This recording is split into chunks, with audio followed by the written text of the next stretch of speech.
Thank you, Ben, for sharing that song with us. That the images that you shared in that song just really took me to another place. It sounds like you've had a difficult week, but in the midst of that, you've still been serving and helping us and connecting with us. So it tells us a lot about who you are as a person. Thanks for showing us Jesus through that song and through your actions. Would you join me in prayer before we begin our message for tonight? Heavenly Father, we thank you that there's a time coming when you'll wipe away every tear from our eyes. In this world, there's darkness and pain and suffering that we go through, and we thank you that you will make all things new and you'll make all things right. In the midst of all that, God, we just ask for the strength to face today and the courage to care for the person next to us and for those that are struggling too. Thank you for the hope that it's not all for nothing. Be with us now as we explore your word, make it clear to our minds, but also work in our lives so that these are not just theories, but actual life-changing principles and application. In Jesus' name, amen. You know that somebody really cares about you when they call you up and they invite you to come and hang out at any time of the day. I remember when I began starting to do Bible studies with the pastor at South Brisbane Church. He would invite me to come and hang out and eat food, and usually it was back then faster pasta was the thing. Don't know if that ever made it down to Tasmania, but that was a hit in Queensland. It was just a fast food version of Italian food, but with a little bit of extra love and a bit more fancy. So we often got to hang out and have good conversations. And I remember sitting down with him this one time, and I asked him, "What is it like to be a pastor?" Not a disher pastor, of course. That might need to be clarified here. He was a pastor and I was a church member. So I was asking him, "What is it like? Tell me a bit about it." And he told me what he would do in his day. And he said, it's no point me telling you about it. Why don't you come join me?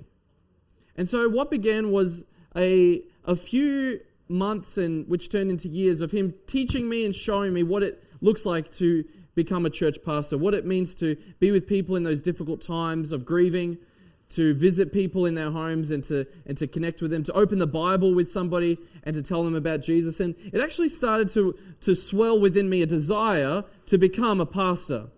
As you can see, spoilers, I did become one, and I am here today because of some of those conversations. But it was interesting when I went to tell my friend who was a church member and also part of the youth group.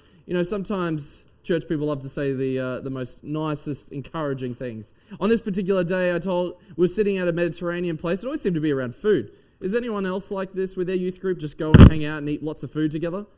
Yeah, if not, do more of it. That's my tip to you. But when we would sit down and we were eating at this Mediterranean place, I remember it like it was yesterday. I told them I was getting a little excited. I had a bit of secret. I want to go and study to be a pastor. I've been praying and I feel like this is what God is calling me to. I think this is His will for my life. And I remember one of the young adults, a younger guy, an older guy than me, but still quite young. He looked at me and said, "Really? Really? That's you want to be a pastor?" And then he went for. I still remember to this day. He's like, "You don't really have the pastor vibe to you. You just don't remind me of a pastor. Are you sure you want to be?" And he launched into like what I feel like was a 20-minute explanation of why I shouldn't be a pastor. And I still remember it to this day, but it did lead me to this challenging time. I went home and I knelt down by my bed and I prayed and I said, "God, please show me what your will is for my life. What am I supposed to be doing? I'm an 18, 19-year-old kid, and I'm trying to figure out in this big wide world where my place in all of it is and what I should be doing in God's plan." Have you ever been in that place? Have you ever been sitting and wrestling with the idea, you know about God, you care deeply about Him, but you're wondering, where do you fit in all of it? What am I supposed to do here? You read stories, you hear sermons, but it still is a question that ruminates in your mind. Where am I supposed to be going, God? What am I supposed to be doing? And tonight, if that is something that you have been wrestling with, which I hope I can offer some encouragement to you on that journey, I would like to explore some scripture with you and to give you encouragement on what that could look like if you're asking that question. If you have a Bible, join me in Romans chapter 12. Romans 12, if you have a phone, then join me there. But we're only going to look at 2 verses tonight. But really, they're a linchpin to the whole letter. There's a whole lot of juice, a whole lot of juicy meat in these passages. Don't know if that's really a great way to describe the Bible, but you get it. Okay, so Romans chapter 12, verses 1 and 2. This is what Paul says. He says, I appeal to you, therefore, my brothers, by the mercy of God, that you present your bodies as a living sacrifice, wholly acceptable to God, which is your reasonable service. And do not be conformed to this world, but be transformed by the renewing of your mind, that you might prove what is good and acceptable and the perfect will of God. His first words are an appeal, an invitation. Would you join me? Would you be part of this, brothers and sisters, by God's mercy, to present your bodies a living sacrifice? Now, immediately as I hear those 2 words together, I think that sounds like an oxymoron to me. Living sacrifice? A sacrifice by its term is about giving up and ending, dying. Living means that you have life and much to give. So a living sacrifice sounds like an oxymoron, like a civil war or an original copy. It seems out of place. But what is Paul getting at? What does it mean to be a living sacrifice? What is a living sacrifice? Well, firstly, it's one of the parts of the 2 things is it's living. And this is a key part of our life. In our life, all of us worship something. You may not be comfortable with that thought immediately, but you will discover it very quickly if you reflect on your life. We all worship something, and what we worship is making us. You are what you worship. We say you are what you eat, but I think it is more accurate to say you are what you worship. Augustine said that you have made us, in his prayer to God, you have made us for yourself, but our hearts are restless until they rest in you. What is Augustine saying? He's saying that we all have this eternal longing, some desire within our heart that God alone can fill, and we're restless till we have it. As humans, we love. We love easily. We actually love, I think, too easily. I talk about pizza in the similar terms as I talk about my wife. I love my pizza, I love eating it, and I love my wife. I don't eat her, but I love her the same, or I would say more. But this is the interesting thing.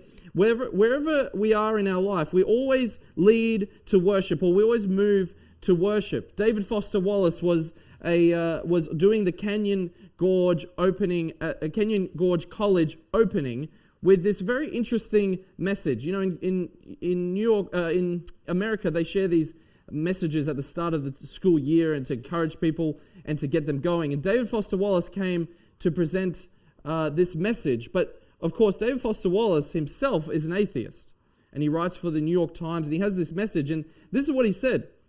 Not a Christian. He just said this: if you worship money and things, if they are where you tap real meaning in life, then you will never have enough.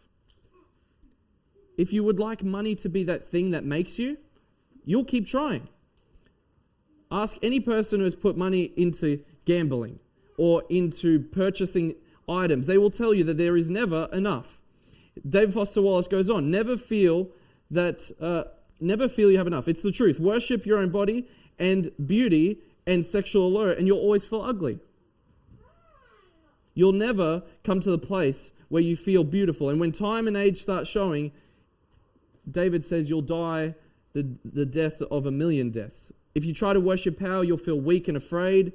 If you worship your mind and intellect, you'll try to be seen as smart, but you'll always feel that little bit stupid. Can you resonate with what David Foster Wallace is saying here? There are so many things that if you make that the main thing, you will always never feel enough. You'll feel inferior. If you hope that you'll be the best singer there ever was, reminder, there will always be someone better at you than singing, and you'll always feel like you can never cut it. There'll always be something that you need to improve at, if that is your God. And so what Paul is saying here is that we're all, at the core of our being, worshippers. But the real question is, what is worth worshipping? What is worth worshipping? Is it worth worshipping currently what your job is? Is it your children? Is it your family? Is it worth your everything? Ask yourself these questions. I don't have the answer for you right now. I want you to think in your own life. Is it being seen as the funniest? Is it being seen as the most popular? Is it being seen as the smartest? That everyone looks to you for the answer. Whatever it might be. People in the church and out of the church are tempted and challenged by this very thing. These are the kind of questions we need to ask ourselves. But here is the challenge. If you make anything that has an expiry date or a use-by date or something that can end the thing you worship, then that thing will let you down. The bottle runs out. The coffin lowers. The song ends. If there is an end to something that you worship, that thing will leave you broken. Because at the end of it, what we need to worship is something greater than us, something eternal. And when we remember that God invites us to think of our time and our life as not eternal, then we will recognize that we need to find something worth worshiping. Psalms 90 verse 12 says, "Teach us to number our days that we may have wisdom." Remember what wisdom was? Wisdom is the living, the practical output of your life. If we can recognize that there is an end date to our own lives, we will then start reviewing our choices. It was the question that drove Jacob as an 18-year-old to ask, is there anything worthwhile? When he saw things leaving in his life that were what I thought were valuable, it drove him to another place. And it will drive you too if you recognize what is worthwhile. When I was leaving Toowoomba, it was 2019 and I was moving to Noosa, my mum called me up and said, could you come down to Brisbane for this weekend and spend some time with us? We're going to go to the doctors. I thought, wow, okay, this is not a usual request. Why are we going to the doctors? Well, there's been a few tests that your dad has been doing, and it's really necessary that you come to this particular meeting. So I drive down with my wife, and we sit down in the office, in the doctor's office, and it's just my wife, my sister, my mum, and my dad in this little tiny doctor's office. And the doctor comes in and starts to talk to us. And he says, we've done a lot of tests, and nothing is showing any problems for you. They were talking to my dad at this point. So naturally, there's a few problems here. If we're taking tests and nothing is showing there to be a cause for it, then there's only one final conclusion we will come to. For the last couple of months, my dad had been finding weakness in his hands, and he thought it was because of some sickness or something, but it wasn't making sense. Doctors would look at him, scan him, nothing. X-rays, CAT scans, everything. It was failing. It just didn't bring back anything. So the doctors said, when this happens, there's only really one diagnosis that we can give, and it's something called motor neuron disease.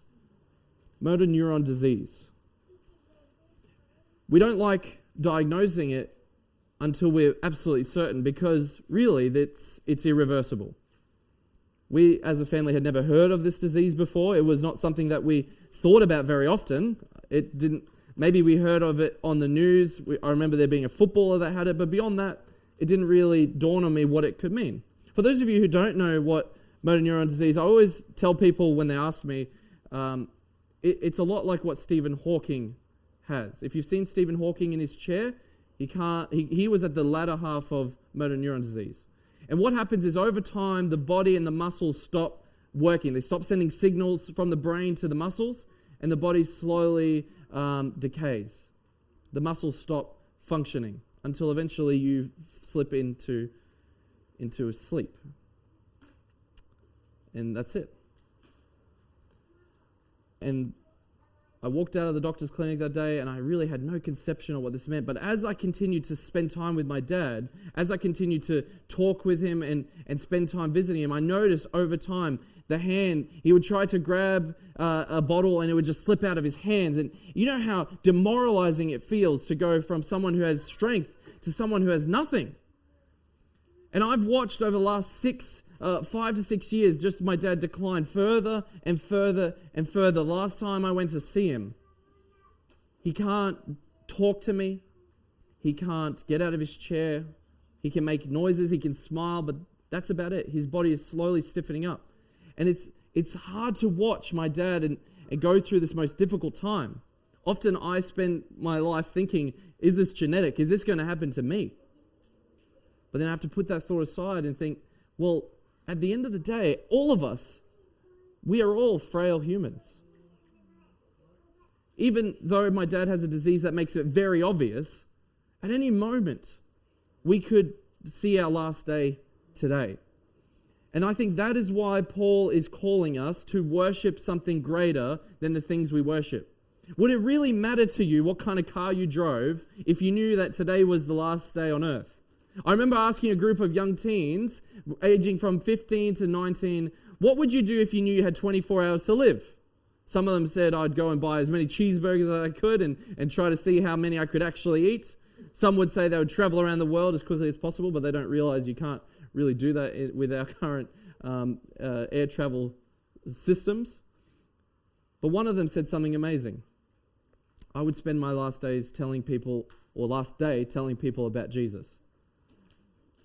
But then I asked them the question, why do we wait into this possible scenario for our last day? Do we not recognize that the only day that we are promised is this very present moment? Would we choose the things that we choose to do? Would we like the things we like or love the things we love or worship the things we worship if we knew that this was it? Paul invites us to recognize that there is something greater and something more valuable to live for. And if we can recognize that, this is what leads to this next point. The reason I'm sharing this with you is because Paul makes the point that we must become living sacrifices, worshiping God, giving our service to Him, so that we can understand His will. If you, like me, have been scratching your head wondering, what's your will, God? What are you wanting me to do? Where am I supposed to go? Then this is how he says, this is the solution. He gives us three things. He first says, God's will come to you when you recognize and experience transformation. Listen to the words he says. He says, don't be conformed to this world, but be transformed by the renewing of your mind. Firstly, worship must change you from the inside out. And once that happens, then we will understand what is, or be able to discern what is the perfect will of God. So ask yourself this, what are your habits every single day? What are the kind of habits that shape an average day? Take stock for a moment if you could. Today it could be a good example. What did you do when you first woke up? What did you do throughout the day? What is your last thoughts at the end of the day? Maybe last night. Worship is not just what happens up here in this little square on the stage. It's not just what's happening when Ron is hitting those drums magnificently, or when Tash is leading us in music, or Uriah on that sick bass. That's not the goal of worship. Worship is what you think about first, what you think about last, what you go to when you suffer, and what you go to when you rejoice. And Paul invites us to recognize that if we can make the center of our mind the focus of our life, renewing our mind, then we will be transformed, and then we will know what God's will is.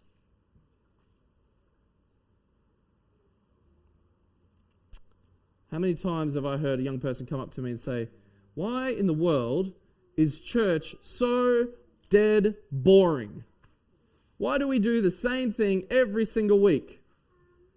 Over and over, in the same order, nothing different. But I then ask them and I invite them to think about this. Have you ever been to a gym and seen what people do in a gym? Is a gym repetitious? And they'll say, yeah. Do you mix it up sometimes? Yeah, of course. But why is a gym repetitious? A gym is reinforcing a particular habit for your body that will strengthen you and will help you to grow. Will help you become more resistant to the pain, and hopefully by that you will become healthier and stronger. And so really, our life is just filled with habits that build who we are. And so if we want to grow, if we want to recognize where God is working, we first have to start with our habits. Not with what's He going to do in the future, what's already happening. What's already going on in my life. I can't get up in the morning and go, man, why can't I lift 250 kgs? God, you're not giving me strength. I've been praying for strength. Help me lift 250 kgs. David comes over to me and obviously can lift that with one pinky, and comes over to me and says, Jacob, maybe you should sign up to the gym. Maybe you should rock up to the gym once in a while. No, David, don't be ridiculous. David, I'm just praying for God's will to be... Can you hear how disconnected from reality that sounds? Sometimes that's how we talk.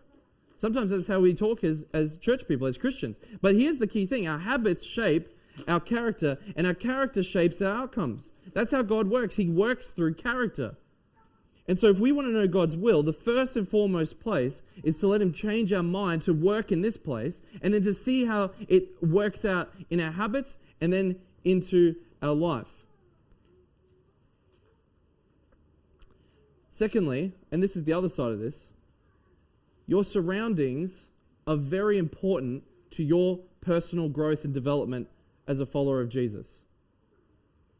This is why Paul says, don't be conformed to this world, but be transformed by the renewing of his mind. Why does he say to recognize your surroundings, the world, and not to be like it, but instead to be transformed from the inwards out, from your habits and your character out? Because the reality is we would love to all think that we are this solid person that makes all their choices. I'm an independent young man that can make all my choices for myself. But the reality is, we are shaped by our community more than we like to admit. We are shaped by our community more than we like to admit. The people we hang out shape us. And you know how I know this is I've seen this all week. Every time we would go near a body of water, the amount of people that would say to me, go on, jump in the water.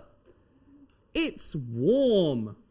And I'd look at it and go, you are crazy. That is not warm water. Come to Queensland and I'll show you warm water. That's bone-chilling water. It's not that cold. But why do we... Of course. Persistent to the end, Lily is.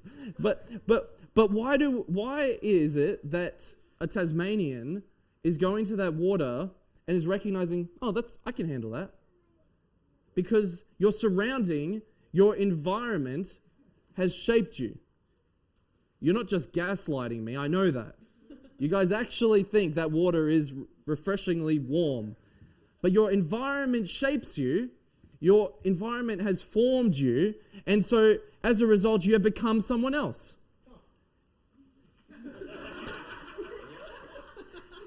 That's one word for it. I was thinking more towards crazy, but tough will be fine. But if I transplanted you and put you in Queensland, you'd struggle at first, but then you'd start to adapt and you'd grow and you'd become more and more like the surrounding. This is the best and clearest understanding here of what I think is how you grow. If you want to be a follower of Jesus, don't try and do it by yourself. Surround yourself by people, good people that follow Jesus and who can transform your mind and help you in that journey. Jesus didn't come and say, Peter, you're doing a great job. I'm going to put you by yourself over here. No, he gathers even more around him. And he brings the 12 disciples and he teaches them and sends them out. This is so fundamental. It's so important. That's why he says, don't be conformed, but be transformed. And as you are being formed and you're growing, this results in you discovering God's will. He goes on though. There's two more things. God's will is not transferred to us, but it's tested by us. What do I mean by that? There is often a view of God's will that if I pray to God, he's going to drop it into my brain. There's going to be a revelation from above, and I'll know exactly what I need to do. I've heard stories where people say they prayed to God, they looked in their back seat, and there was a pen, and the pen had written on it, Avondale. And so they thought, that's it, I'm going to become a pastor.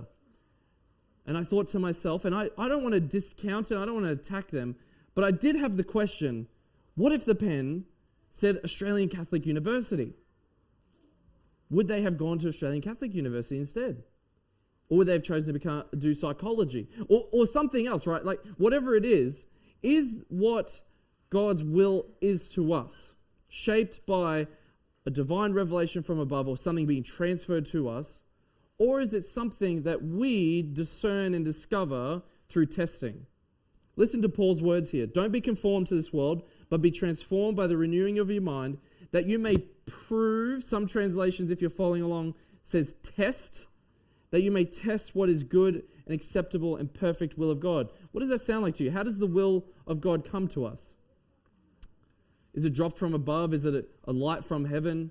Or is it something that you discern and grow in and explore for yourself? I think it's the latter. When I was finishing up at Avondale, when I was finishing up at university, this question was in my mind. God, where am I going? What am I doing? And it's funny, as I share this story with you now, I've been praying that prayer again because I'm technically homeless. No, I'm not technically homeless. I am homeless. What am I talking about? When I go back to Brisbane, I'm not going back to my home. I'm going to a hotel. And I'll be waiting there and hoping to find something. And I'm still praying that prayer now, and I'm thinking to myself, where am I going? Where am I supposed to be heading, Lord? When I was finishing at college and being told to go to Toowoomba, the conference president called me up and said, hey, could you be pastor at Glenvale in Toowoomba? And I thought to myself, Toowoomba, is there even people out there? And my dad assured me, yes, it's a pretty big city. You know, there's people there. And I thought, okay, awesome. I'm going to take this on. And I was just wondering, like, why this place of all places? But I just said to God, I will do it. And so my wife and I had gotten married a week later after I got my certificate, and we started the process of moving to Toowoomba. If you haven't left home yet, might I encourage you just to delay that? Not forever, but in my experience, it's actually very stressful trying to find a home and land somewhere. We started on realestate.com. We looked up and we found 9 different places to go and check out. 9 rentals that were about $300 a week, and it was pretty good money for pretty good value. So I line them up and we start visiting. We drive all the way from Brisbane, 2 hours to Toowoomba, and we start looking at all these rentals. What I discovered that 7 of the 9 were identical in different places, like off the plan. You know, these cheap builds that they can knock together and make a bit of money out of. But then there was 2 that we were looking at. One we really liked, and the other one we didn't like so much. And we thought, you know, we're going to go for that one clearly. But something pushed both of us and said, you know what? I think actually we might go for the other one. It was an inconvenience, but it was the place that we were sensing God directing us. Now, when I say that to you, some of you are going, well, what does that look like? Was there, again, a voice or what? No, it was just the sense of this is the right way to go. No feeling, just an impression. So we did it. We signed up for it, we moved in, and it was just an ordinary house. Now, to give you a bit of a picture of what kind of house we're moving into, it was a two-story house, but a duplex. A duplex split down the middle, so there was someone else living in the other side. And so moving day comes along, we go in and we start to meet the neighbor. And this is our introduction to Tina and Whitney.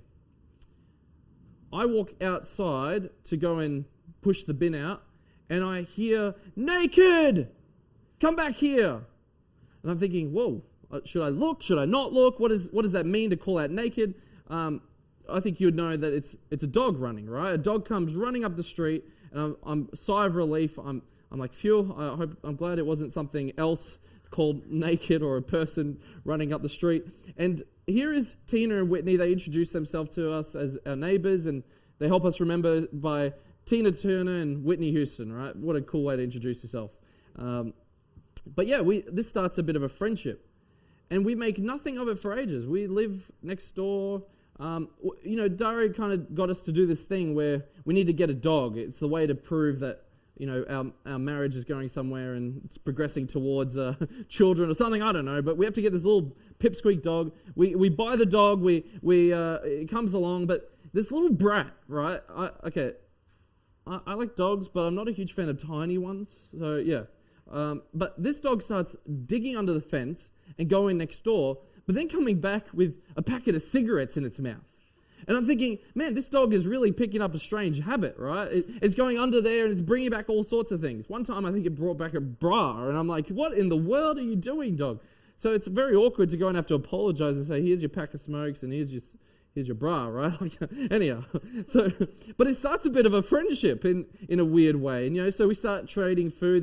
They bought us a cake. My wife makes sushi from scratch, so she takes over sushi. And we continue to just get closer to each other as friends.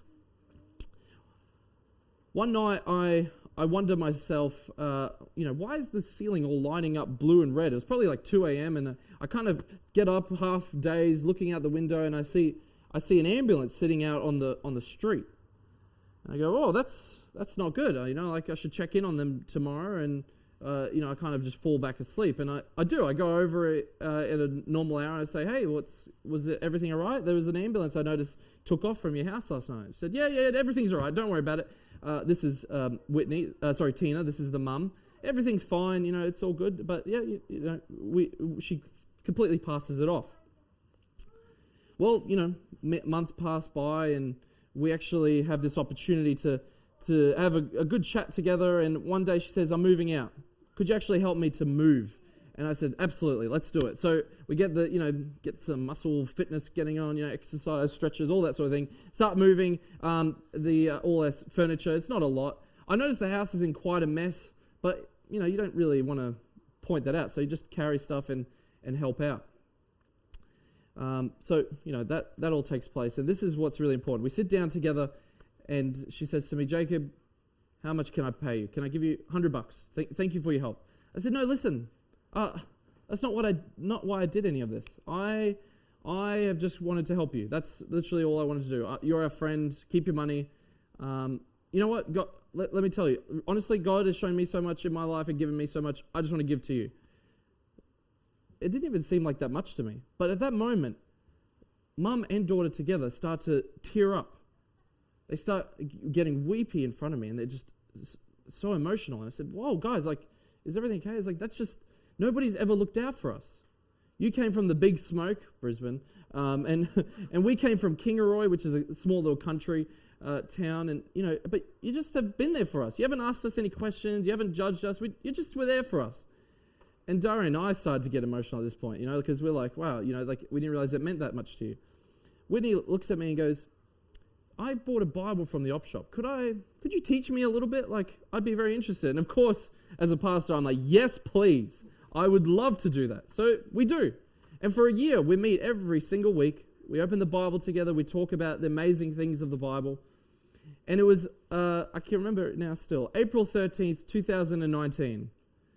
Whitney had gone through about a year and a half studying the Bible.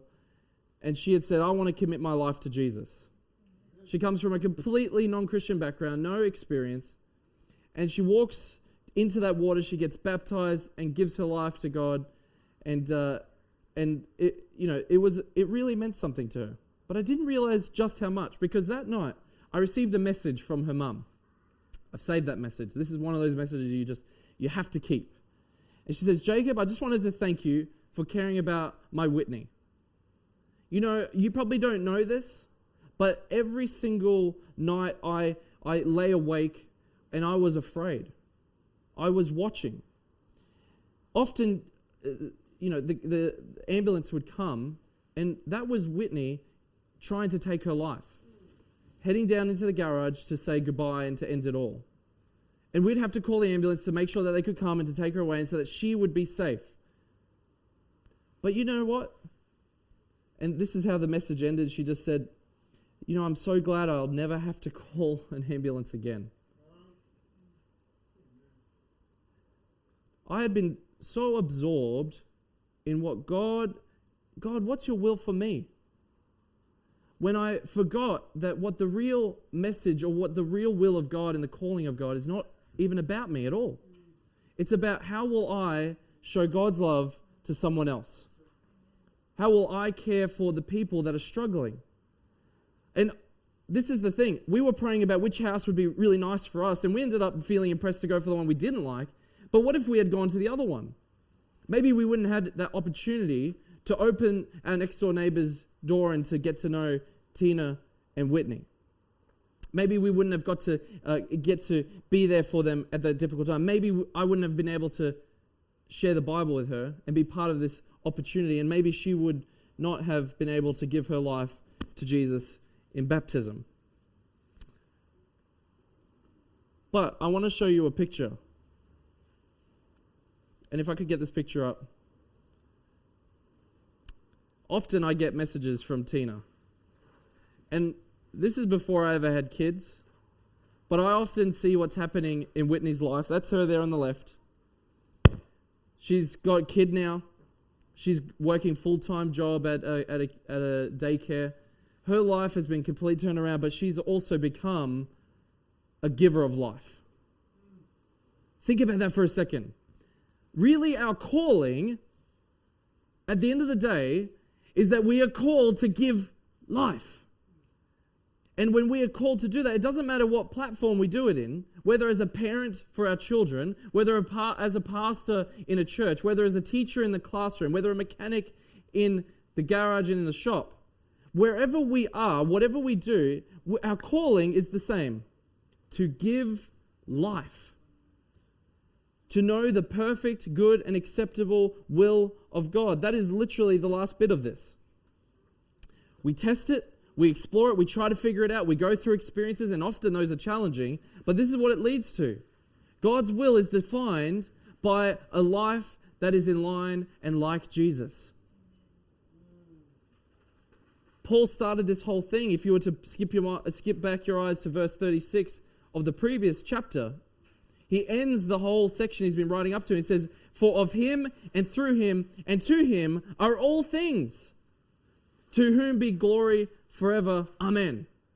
And then he launches and says, "I appeal to you, my brothers and sisters. I appeal to you by God's mercies to give your life as a sacrifice, a living sacrifice. And if you do that, you won't be like the rest of the world, conformed to it, but you're going to have a new outlook, a transformed mind that knows God's will." Why?